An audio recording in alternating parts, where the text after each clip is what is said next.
সকাল সকাল তারা মায়ের কাছে চলে এসেছি। এবার তোমরা বলবে যে এ মা এটা কীরকম, যে ঠাকুরের আসন থেকে কি আমি মাকে রোজ মানে জড়িয়ে ধরি? না, সেটা নয়।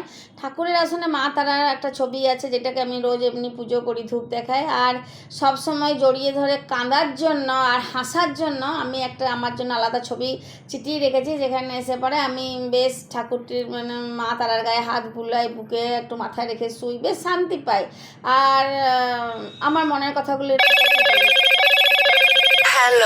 পেঁয়াজ, কাঁচা লঙ্কা কুচি আর পেঁয়াজ কুচি আর বেসন ভালো করে মেখে নিয়ে পকোড়ির মতন তেলে ভেজে নিয়েছিলাম।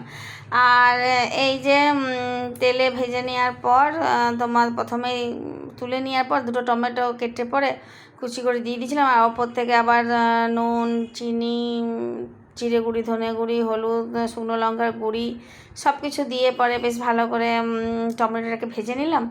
ভেজে নেওয়ার পর আবার জল ঢেলে আর আলু সেদ্ধ দিয়ে সেটাকে বেশ ভালো করে নেড়ে চেড়ে আর ফুটতে দিয়ে দিলাম। দিয়ে তারপরে এবারে বড়াগুলো দেওয়ার সময় এলো। এই বিলু, বিলু একটু ভিডিওটা করে দে না। দাও, করে দিচ্ছি। দাঁড়া, এই বড়া ভাঙাটা একবার একটা দেখা, একটা খেয়ে দেখ কত সুন্দর হয়েছে। অল্প নিচে নামাও হাতটা। আর কত নিচে নামাবো? অল্প নামাও। আর কত? আরে নামাও। এবার কড়াইয়ের ভিতরে কি হাতটা ঢুকিয়ে পুড়িয়ে দেবো নাকি? ভিডিও দেখাবো যে দেখো হাতটা পুড়ে গেল রান্না করতে আসছে গিয়ে। না ভালো করে, তো তাই বলবো আমি। ঠিক আছে, তুই দেখ, আমি করে দিই।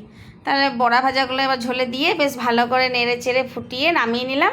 তারপরে গরম ভাতে আমরা খেতে বসলাম। এবার গরম ভাতটা কেমন করে নিয়েছিলাম জানো? মানে অল্প অল্প তো আমরা ভাত খাই, তো ভাতটা থালাতে নিয়ে আর মাঝখানে বাটি নিয়ে নিই ঝোলের জন্য। তো মাঝখানে গর্ত করে আর মানে থালার ভিতরে একটা করে নিয়েছিলাম বাটি।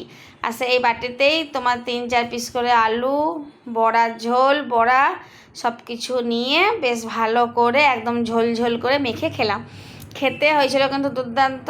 আর পেঁয়াজটা আছে বলে হয়তো নিরামিষ দিনে চলবে না, কিন্তু বিশ্বাস করো যখন ঘরে সবজিপাতি কিছুই নেই, গৃহিণীর মাথাতে হাত পড়ে যাবে, তখন কিন্তু এই রান্নাটা হচ্ছে খুব কম কষ্টের, কম খরচের একটা ভালো রান্না, যেটা দিয়ে সবাই হাসি মুখে ভাত খেয়ে নেবে। তো সবাই তো বিরক্ত হয়েই ভাত খেতে বসেছিল, কিন্তু বড়াটি খেয়ে পরে সবাই বললো যে খুব সুন্দর হয়েছে। ঝোল, বড়া, দুটো আলু বেশ ভালো করে চটকে ভাতের সাথে মেখে খেতে তো মানে খুবই অমৃতের মতন লাগলো। আর বাঙালিতে ভাত ছাড়া কিছু প্রিয় জিনিস আছে?